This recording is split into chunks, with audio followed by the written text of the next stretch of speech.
I know what you're thinking. Justin, you've already made a video talking about the Tiki Tak Tribe, and yes, that is sort of true, but that video was primarily focused on Tiki Tong and what makes him an underrated main villain in the grand tapestry of Donkey Kong Country games. But I wanted to make a video exclusively talking about the entire Tiki Tak Tribe as a whole. Why I think they're great villains, why I think they're underrated, and just everything in between that I like, and why I think they deserve a lot more recognition when people are talking about Donkey Kong Country villains. So, as you're talking with your friends or you're discussing online about the best Donkey Kong villains in all of the games, the conversation almost always lands on K. Rool and the Kremlings, and that obviously that makes sense. The Kremlings have been around since Donkey Kong Country all the way back in 1994, and K. Rool himself is one of my favorite, the best personality-driven villains that Nintendo, and specifically Rare,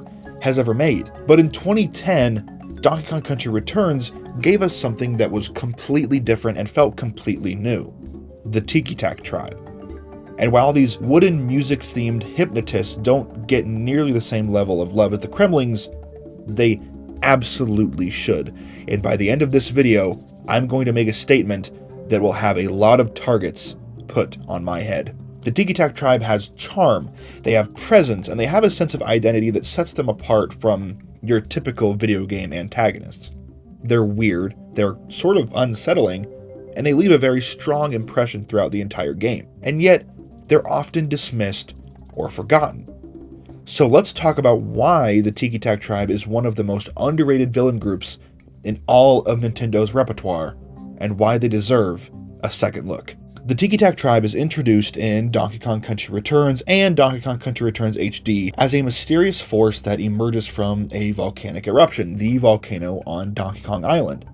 Unlike the Kremlings, they aren't pirates or soldiers. They're living, sentient wooden mass with intense and insane hypnotic powers, seemingly created from the energy of the island itself. Their leader, Tiki Tong, sits atop a massive throne in the volcano, orchestrating the theft of Donkey Kong's banana hoard for some unknown purpose. We kind of touched on this in the last video in my second Donkey Kong Country lore video. From the moment that they appear, the Tikis establish themselves as something different from past Donkey Kong villains. They don't talk, they don't really gloat, and they don't even seem to have individual motivations really. They're a hive mind, and they're single-minded in their goal: steal the bananas, hypnotize the wildlife, and grow their empire. But the way that they go about it is what makes them so different and what makes them special and unique when comparing them to other villains. Another interesting thing about them is their origin. The Kremlings have their pirate motifs and their kind of scientist motifs in Donkey Kong Country 3 and with K. Rool's various personas, but the Tikis feel like they come from something ancient. They have a very strong connection to not only the Kongs, but Donkey Kong Island and the volcanic core of the island. It's almost like they've always been there, waiting for their chance to rise again. And with the temples and the ruins in Donkey Kong Country Returns HD, it feels like the Tikis have a very long and vast and misunderstood backstory and lore connection to the Kongs and to the island itself. They don't come across as an outside force. They are the island's own creation, a natural phenomenon of sorts. And this makes them feel a lot more deeply tied to the world of Donkey Kong than other villains do. That is one of my favorite things about them, is it feels like they've had a run-in with the Kongs before, but they just retreated. Maybe they got beat by the Kongs, and the Kongs didn't even know that they were still on the island, still in the island, but they were waiting to strike. One of the best things about the Tiki Tak Tribe is how their influence is felt across the entire game of Donkey Kong Country Returns. Every world, every enemy, every boss has some sort of connection to them.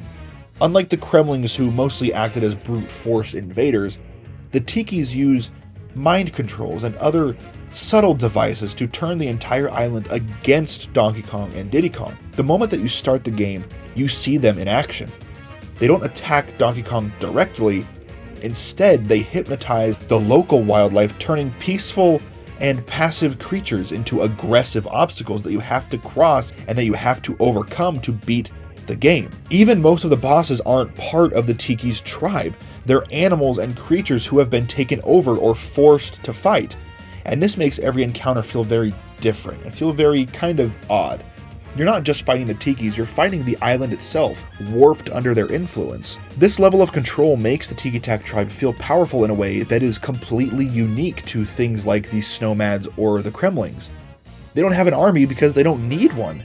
The entire ecosystem is their army. Even the environments seem to be affected by their influence. The game's tone subtly shifts to reflect their eerie presence as you progress, making each world feel like it's under some sort of spell, like there's an underlying sense of unease, even in the most colorful and beautiful levels and sceneries. A lot of people don't like the boss fights in this game because they are quote-unquote just wildlife, but I think it's really cool and really just sort of misunderstood that the reason that this wildlife is fighting you is because of the Tikis themselves. They're hypnotizing and possessing this wildlife, causing them to fight you.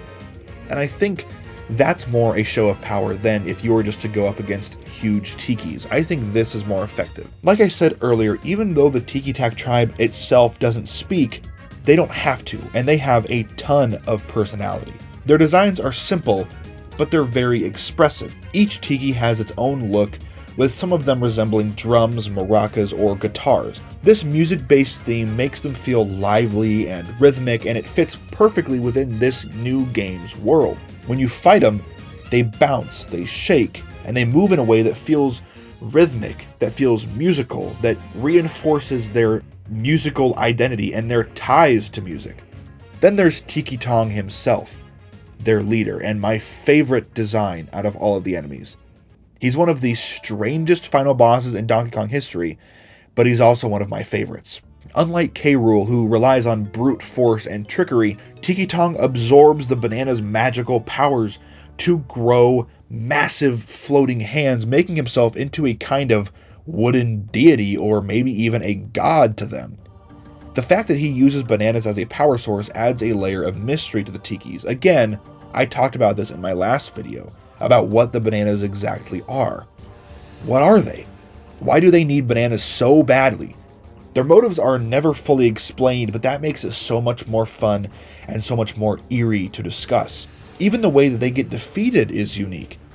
Instead of dramatic explosions or slapstick knockouts, the Tikis seem to lose their energy as the fight progresses and collapse into lifeless wood husks. They feel more like spirits than traditional villains, and that is another reason they stand out among all of Donkey Kong's villains.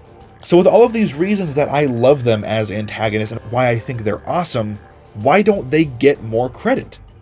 Well, put bluntly, a big reason for that is simply nostalgia. The Kremlings had been absent from Donkey Kong games for a very long time, for almost 15 years since Donkey Kong Country 3 came out.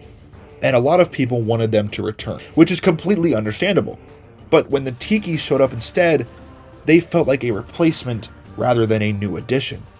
And that comparison still hurts them to this day. Another reason is that they don't have a singular standout character like K. Rool. And even though I love Tiki Tong, and he's my favorite looking boss in the entire franchise, he doesn't have the same comedic or over-the-top personality as K. Rool does. The Tikis work more as a collective force rather than an individual character, which makes them less immediately memorable, like at face value. But just because they're different doesn't make them bad. In fact, their uniqueness to me is what makes them so interesting. They offer something completely new and completely different, something that no other Donkey Kong villain does. A true kind of behind-the-scenes hypnotic force that warps the very world around you. As you're progressing through Returns HD, the island is turning against you, against the guardians of Donkey Kong Island. And it hurts me to say, but they haven't returned since Returns. When Tropical Freeze came out, they were replaced by the Snowmads, which is another great group of villains. I love the Snowmads, and they're very underrated as well. The Snowmads were great, but it felt like the Tikis had been just completely abandoned. And unlike the Kremlings, who still get referenced in spin-offs, the Tikis barely exist outside of their one game. They deserve a second chance, though. Their hypnotic abilities, their presence, and their music-based designs make them some of the most creative villains in all of Donkey Kong's history. And if they ever returned, maybe we could learn a bit more about where they came from, who they are, what they are, or see them use their powers again, but in different ways. So, as I wrap up this video, I hope maybe you have a new look, and you can look at the Tiki Tak Tribe with a newfound perspective. The Tiki Tak Tribe might not have the same fan following as the Kremlings, but that doesn't mean they're not great villains. They're unique, they're memorable, and they fit perfectly within the world of Donkey Kong. I think they're so underrated, and it makes me very happy to see some of the fans of the Tiki Tak Tribe not afraid to speak up anymore, now that Returned HD is out, and now that people are starting to look to other villain factions other than just the Kremlings. The Kremlings are great, and I love K. Rool, and I love the Kremlings, but they're not the only group of villains. The Tikis don't need words because their designs and their movements tell you everything that you need to know. And even though they only appeared in one game, their influence is felt in every single level. And in my opinion, the Tiki Tak Tribe is my favorite faction in any Donkey Kong Country game. The Tikis are my favorite villains in any of them. And while Returns HD might not be my favorite Donkey Kong Country game, it's certainly up there, the Tikis stand above the other villains to me. So next time that you're playing through Returns HD, take a moment to maybe take this video into perspective. Look at them from a new point of view. Don't look at them through the lens of, oh, they're not the Kremlings, therefore they're bad. Look at them as, wow, we have this brand new army of villains that we've never seen before that we get to go up against. I'm so glad this game exists. I'm so glad these enemies exist. I'm so glad these characters exist. To me, they are a lot more than just another set of baddies. They are some of the most interesting and creative and underrated villain groups that I have ever seen.